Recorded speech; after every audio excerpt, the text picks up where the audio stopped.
Well, hello and welcome to this week's episode where I'm going to be talking about a topic that I do cover every year at the holiday time, which is holiday blues.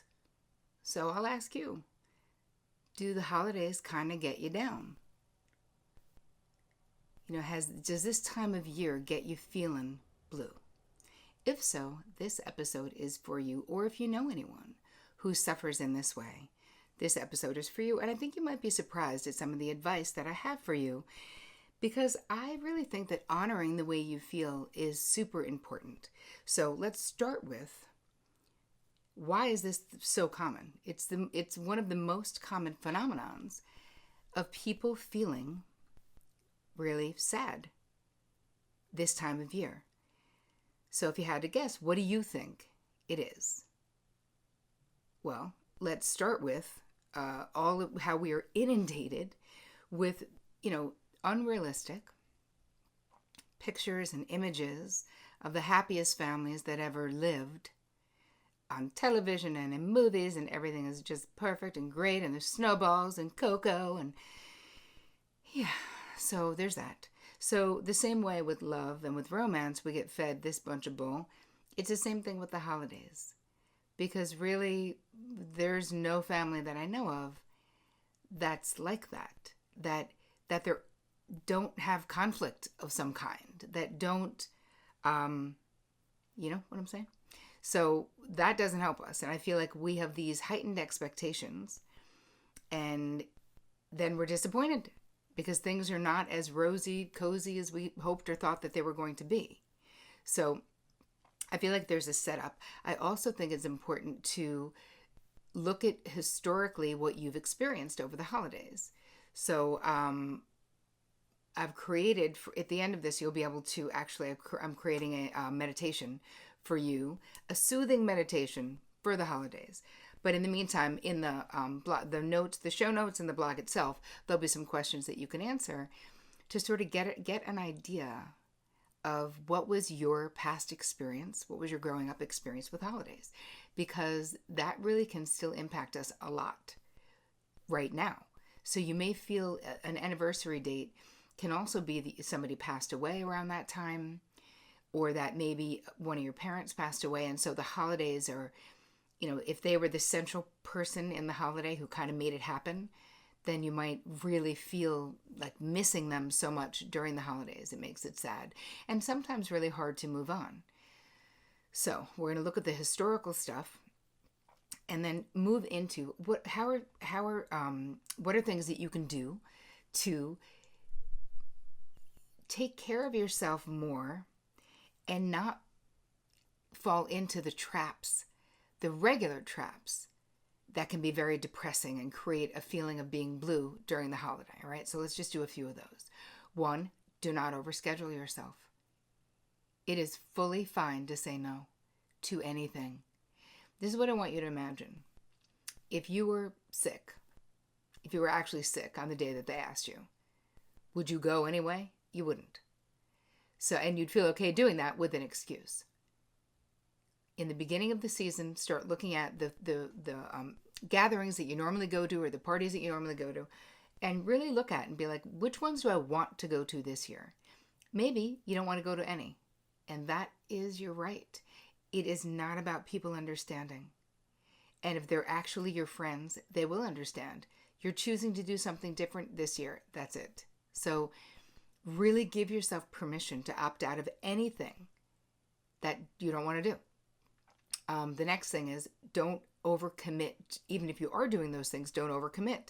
Don't say that you're going to make 4 desserts and like a main dish. Do as little as possible and make it as easy as possible, unless doing it brings you joy. If doing it brings you joy, feel free to do it.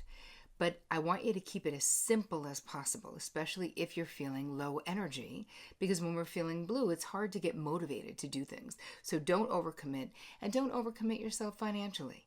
This is another thing. People overspend and then feel depressed when the bills come in January and are bummed out from that experience.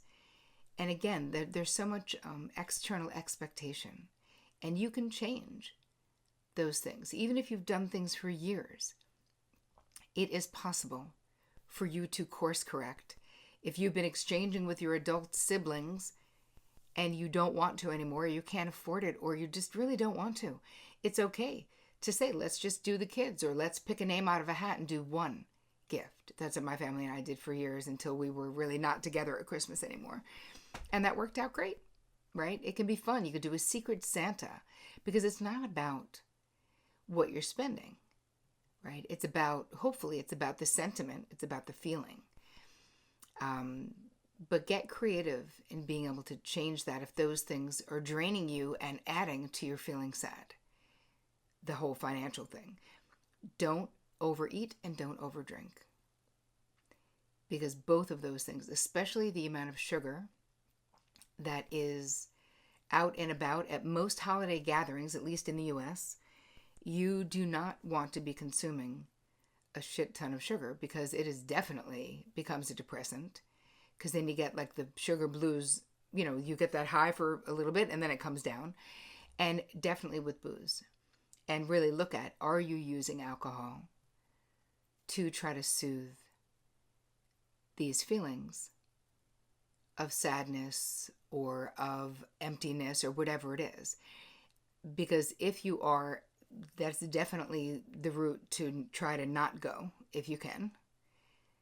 Because it really will, it creates depression, because alcohol is a depressant.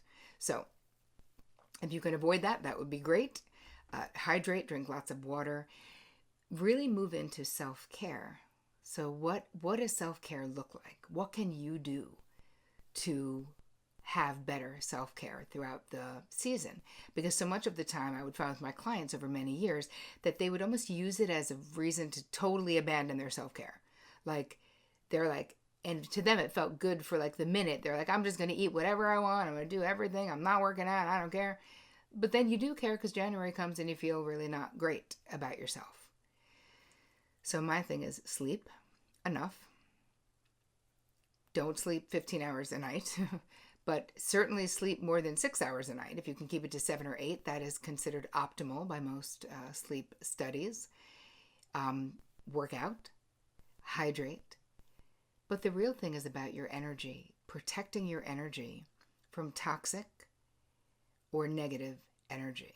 Give yourself permission, as I was saying before, to, if it always ends up like a shit show at some place, just don't go. Just make an excuse that you can't. Just don't. Or go and leave early. Don't get baited into any conversations that you don't want to have with any nosy, inappropriate, distant cousin who's always stirring the pot. Just don't.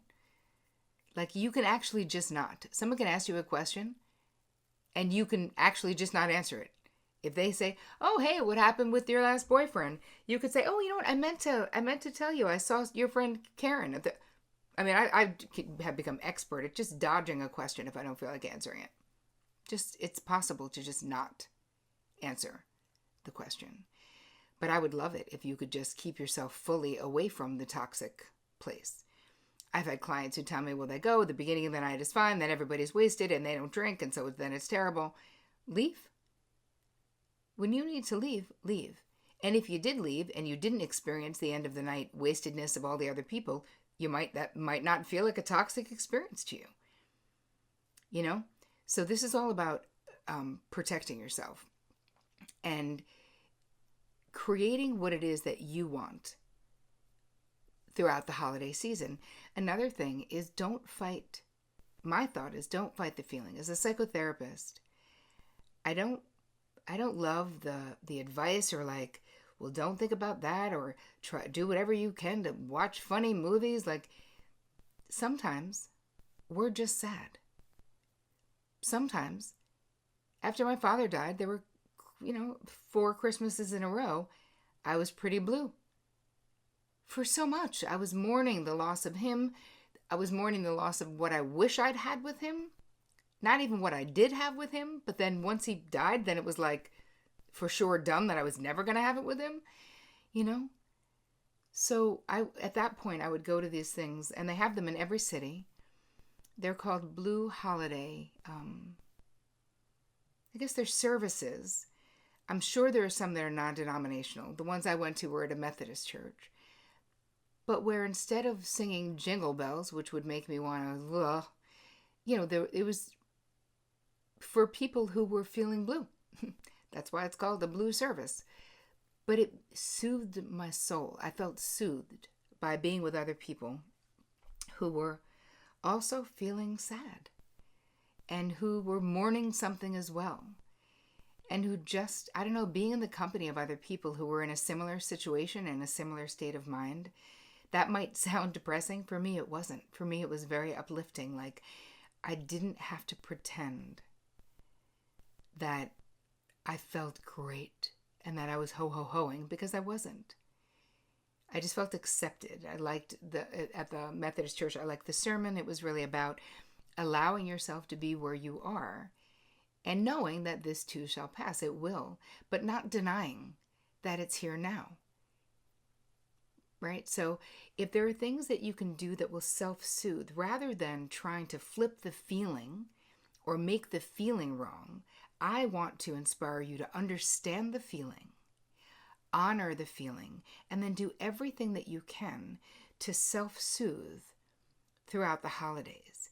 Everything that you can to prioritize your wants, needs, and desires throughout the holidays. Because if you can't do that, and you do feel very torn in all these different directions, that can be very depressing as well. Feeling very put upon. Listen, you may have been able to host the family potluck for many years. Maybe you need to be done with that now.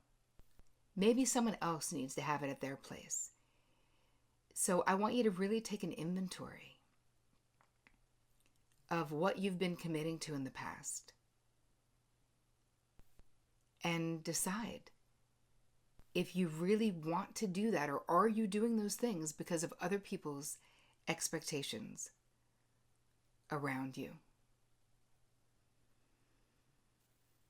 And the last thing I want to talk about is volunteering, is doing something to pay it forward.